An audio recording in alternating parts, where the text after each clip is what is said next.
High friends, welcome back to our channel. இன்றைக்கி என்ன பார்க்க போகிறோம் அப்படின்னா, சூரை மீன் ஊறுகாய் எப்படி பண்ணுறதுன்னு பார்க்கலாம். இது வந்துட்டு சேல்ஸ்க்கு பண்ணுறது தான்.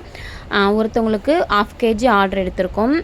இது வந்துட்டு 200 கிராம் 150 ரூபா. மற்ற இடத்துல நீங்கள் பார்த்தீங்கன்னா விலை அதிகமாக இருக்கும். ஒரு டைம் நம்மக்கிட்ட வாங்கி ட்ரை பண்ணி பாருங்கள். ஹோம்மேடாக எந்த ப்ரிசர்வேட்டிவ்ஸும் ஆட் பண்ணாமல் லெமன் மட்டும் சேர்த்து பண்ணி கொடுக்குறோம். 10 days வரைக்கும் வெளில வச்சு யூஸ் பண்ணிக்கலாம். நீங்கள் பேச்சுலர்ஸாக இருக்கலாம், இல்லை வெளியூரில் ஒர்க் பண்ணுறவங்களா இருக்கலாம், நான்வெஜ் சாப்பிட ரொம்ப பிரியப்படுறவங்களா இருக்கலாம். உங்களுக்கு இது பெஸ்ட் ஆப்ஷனாக இருக்கும். கிளாஸ் பாட்டிலில் ஸ்டோர் பண்ணி கொடுப்போம். நீங்கள் அழகாக ரைஸில் போட்டு சாப்பிட்டீங்க அப்படின்னா ரொம்பவே நல்லாயிருக்கும். ஸோ எப்படி பண்ணுறதுன்னு பார்த்தலாம். நீங்கள் வீட்டில் பண்ணுறதுக்கும் நம்ம பண்ணுற ஹோம்மேட் ரெசிப்பியும் சொல்கிறோம். மண் சட்டியில் ஃபஸ்ட்டு ஃபிஷ்ஷை நல்லா வாஷ் பண்ணிவிட்டு க்ளீன் பண்ணிவிட்டு உப்பு, காரப்பொடி, மிளகுத்தூள் போட்டு மஞ்சத்தூள் போட்டு ஊற வச்சுருங்க ஒரு 10 நிமிஷம்.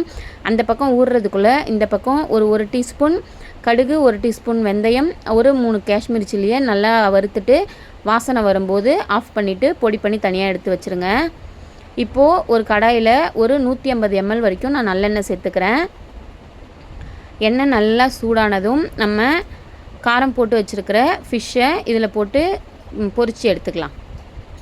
கண்டிப்பாக நீங்கள் ஸ்டோர் பண்ணணும் அப்படின்னா நல்லெண்ணெய் தான் சேர்க்கணும். அன்றைக்கே சாப்பிட்டு காலி பண்ணிடுவீங்கன்னா நீங்கள் எந்த ஆயில் வேணாலும் சேர்த்துக்கலாம்.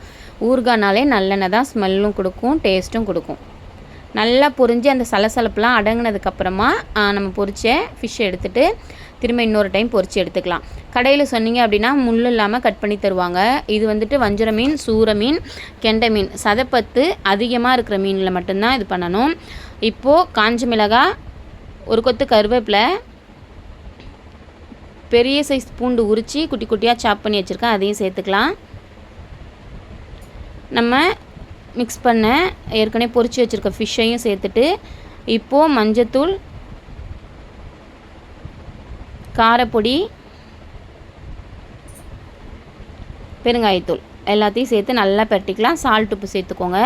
ஊறுகாய்க்கு உப்பு கொஞ்சம் கூட போட்டோம் அப்படின்னா ஸ்டோர் பண்ணுறதுக்கு நல்லாயிருக்கும், சீக்கிரம் கெட்டு போகாது, டேஸ்ட்டும் ரொம்பவே நல்லாயிருக்கும். உப்பு டேஸ்ட் பார்த்துட்டு உங்கள் டேஸ்ட்டுக்கு தகுந்த மாதிரி சேர்த்துக்கலாம் வீட்டில் செஞ்சிங்கன்னா.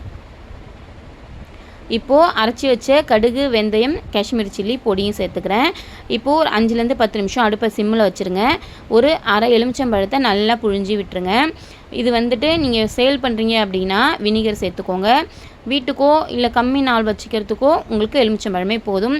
நல்லா 5 to 10 நிமிஷம் அப்படியே வச்சுட்டேன் சிம்மில். நல்லா ரெடி ஆகிடுச்சு. பார்க்கவே நல்லா டெம்டிங்காக சூப்பராக இருந்துச்சு. நல்லா கிளறி விட்டுட்டே இருந்துட்டு இப்போது நல்லா ஆற வச்சுட்டு ஒரு ஜாடியில் வச்சு ஸ்டோர் பண்ணிக்க வேண்டியதான். 1 month வரைக்கும் ஃப்ரிட்ஜில் ஸ்டோர் பண்ணிக்கலாம். 10 days வரைக்கும் வெளில வச்சுக்கலாம்.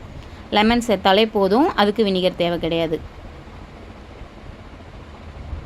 நம்மக்கிட்ட FSSAI சர்டிஃபிகேட் இருக்குது. ப்ராடக்ட் வந்துட்டு எல்லாமே புதுசாக எந்த ப்ரிசர்வேட்டிவ்ஸும் சேர்க்காமல் செஞ்சு கொடுப்போம்.